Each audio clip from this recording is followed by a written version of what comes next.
Chris, thanks for being with us. Oh, I'm glad to be here. Pleasure to make your acquaintance. So tell us about what you do at Cramer-Krasselt. At CK, I head up, I'm actually technically the executive director of media and analytics, two separate practices at the agency. We have offices in Chicago, New York, and Milwaukee.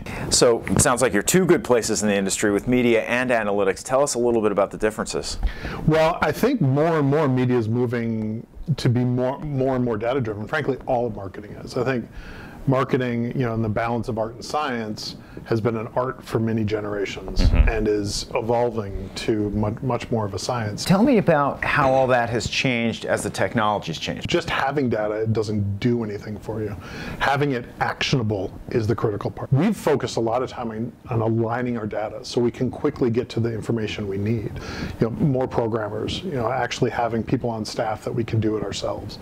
And great back-end people. I think agencies focus on front-end people. We need great back-end people too, and we have a great stable of back-end people now. Because there's data locked away in every practice. Brand planning has some data. Social has some data. PR has some data. Creative has information. And democratizing data even within our four walls. So when we have to answer a marketing question, we have all the information we already have on hand versus having somebody that's like, oh, did you run into Bob at the coffee room? He has this great database. That we're eliminating and knocking down those walls. We've always been integrated. Now we're integrating our data. And so you reference you're hiring programmers, back-end data scientists, and so forth. But I would imagine even the quote-unquote traditional roles have changed significantly. Can you talk about that a little?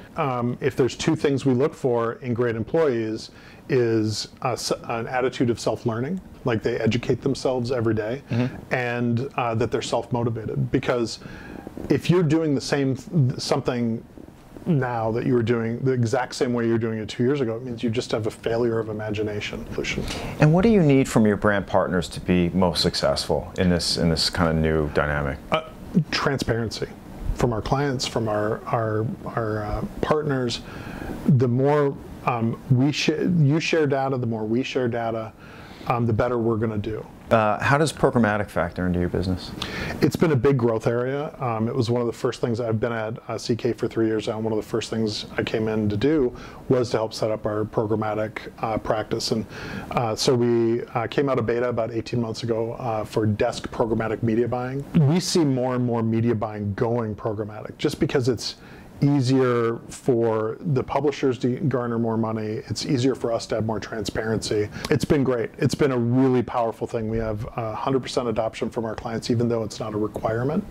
Okay, last question. What's exciting about next year? I'm just excited because we're able to do predictive models and do a lot of work that was a complete mystery 5 years ago. And every day I get to learn something. On my wall in my office, I have about 30 pages of questions from around the agency, and it said, what don't we know about marketing? Because, and so all those things that we don't know, we're going to know one or two of them next year. And if we know them faster than the rest of the market, we'll make money off of it. Our job is to figure out what we don't know, not pretend to be perfect at what we do know. And that's the exciting part. We're going to know more next year. That's great. Yeah. Thank you so much. Yeah. Great speaking with you. Great talking to you too.